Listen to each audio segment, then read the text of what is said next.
మన దేశంలో ఉన్నటువంటి ప్రభుత్వ రంగ సంస్థలను, మన దేశంలో ఉన్నటువంటి ప్రజల మీద భారాలేసేటువంటి పద్ధతిని నిరసిస్తూ ఐక్యంగా మన పోరాటాలు చేస్తా ఉన్నాం. భారత్ బంద్ లాంటివి, దేశవ్యాప్త సమ్మె లాంటివి అనేకం నిర్వహించాం. అయినా గానీ కేంద్రంలో ఉన్నటువంటి మతోన్మాద కార్పొరేట్ మరి నెక్సెస్ తోని వాళ్ళతో జతకూడి ఈ రోజు పాలన చేస్తున్నటువంటి నరేంద్ర మోడీకి జ్ఞానోదయం కలగలేదు, ఇంకా బుద్ధి రాలేదు. ఈ రోజు అనేక పోరాటాల సందర్భంగా ఇచ్చినటువంటి హామీలను కూడా దొంగలో దొక్కి ఈ రోజు పెట్టుబడిదారుల ప్రయోజనాల కోసం ఈ రోజు ఆయన పాలన చేస్తున్నటువంటి విషయం మనందరూ తెలుసు. ఇప్పటికైనా ఖబర్దార్, ఇప్పటికైనా ఈ దేశానికి హానికరమైనటువంటి విధానాలు తీసుకొస్తే, ఈ దేశానికి అన్నం పెట్టేటువంటి రైతాంగాన్ని నిర్లక్ష్యం చేస్తే, ఈరోజు ఉత్పత్తిలో భాగస్వాములైనటువంటి సంపద సృష్టికర్తలైనటువంటి కార్మిక వర్గాన్ని నువ్వు తొలనాడితే చూస్తూ ఊరుకునేది లేదని చెప్పి నవంబర్ 15వ తారీఖు నుంచి 25వ తారీఖు వరకు దేశవ్యాప్తంగా బీజేపీ కార్మిక వ్యతిరేక విధానాలని, రైతాంగ వ్యతిరేక విధానాలని, ప్రజా వ్యతిరేక విధానాలని,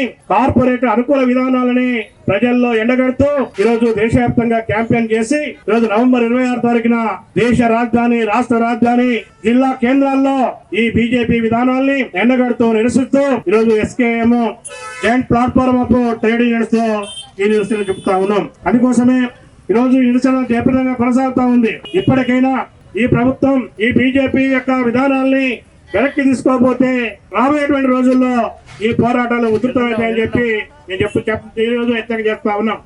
ఏప్రిల్ 1వ తారీఖు నుంచి 29 కార్మిక చట్టాలు తీసుకొచ్చి 4 లేబర్ కోడ్లు ఏదైతే తీసుకొచ్చారో ఆ 4 లేబర్ కోడ్లని ఏప్రిల్ 1వ తారీఖు నుంచి ఈరోజు అమలు చేస్తామని చెప్పి బీజేపీ ఎన్డీఏ పాలనలో ఉన్నటువంటి కార్మిక శాఖ మంత్రి ఈ రోజు సిగ్గు లేకుండా నిసిగ్గుగా ప్రకటిస్తున్నటువంటి పరిస్థితిని మనం చూసాం. కాబట్టి ఈ రోజు 4 లేబర్ కోడ్లు ఏప్రిల్ 1 నుంచి అమలులోకి వస్తే కార్మిక వర్గం ఈ రోజు మళ్ళీ బానిసలుగా పోయేటువంటి పరిస్థితి ఉంది. 8 గంటల పని దినం పోరాడి సాధించుకున్నటువంటి 8 గంటల పని దినాన్ని ఈ రోజు 12 గంటలకి మారుస్తా ఉన్నారు. పర్మనెంట్ ఉద్యోగాలు లేవు, కాంట్రాక్ట్ ఉద్యోగాలే కాదు, ఫిక్స్డ్ టర్మ్ ఉద్యోగాలు వస్తున్నాయి.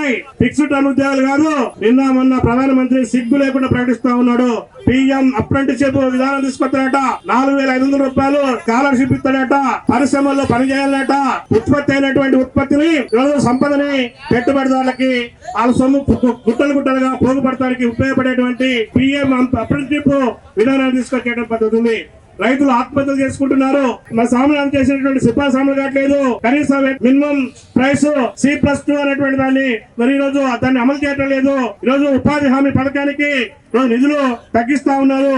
గ్రామీణ ప్రాంతంలో ఎస్సీ, ఎస్టీ, బీసీ పిల్లలకి, గర్భిణులకి, లేకపోతే మహిళలకి ఉపయోగపడేటువంటి స్కీముల్లో ఉన్నటువంటి ఆ స్కీములకి బడ్జెట్ ఈ రోజు తగ్గిస్తున్నటువంటి పరిస్థితి ఉంది. ప్రపంచ వ్యాప్తంగా ఈ రోజు క్రూడ్ ఆయిల్ ధరలు తగ్గుతా ఉన్నాయి. డీజిల్ ధర తగ్గాలి, పెట్రోల్ ధర తగ్గాలి, గ్యాస్ ధర తగ్గాలి, నిత్యావసర సరుకుల ధరలు తగ్గాలి. కానీ ఈ రోజు విచిత్రంగా ప్రపంచ వ్యాప్తంగా మరి ఆయిల్ ఉత్పత్తులు అయ్యేటువంటి క్రూడ్ ఆయిల్ ధర తగ్గుతా ఉంటే భారతదేశంలో మాత్రం ఈ రోజు పెట్రోల్, గ్యాస్ ధరలు పెరుగుతున్నటువంటి పరిస్థితి ఉంది. ఇవన్నీ కూడా కొద్దిమంది కంపెనీలకి, కార్పొరేట్లకి లాభాలు తీసుకొచ్చేటువంటి విధానాలు. కాబట్టి ఈ రోజు నిత్యం స్వదేశీ జపం, ఈ రోజు నేను ఈ స్వదేశీ గురించి మాట్లాడుతూ ఈ రోజు విదేశీ పెట్టుబడిదారులకి భారతదేశాన్ని హోల్సేల్ గా అమ్మాలని చెప్పి ఈ రోజు బీజేపీ ప్రభుత్వం చూస్తా ఉంది.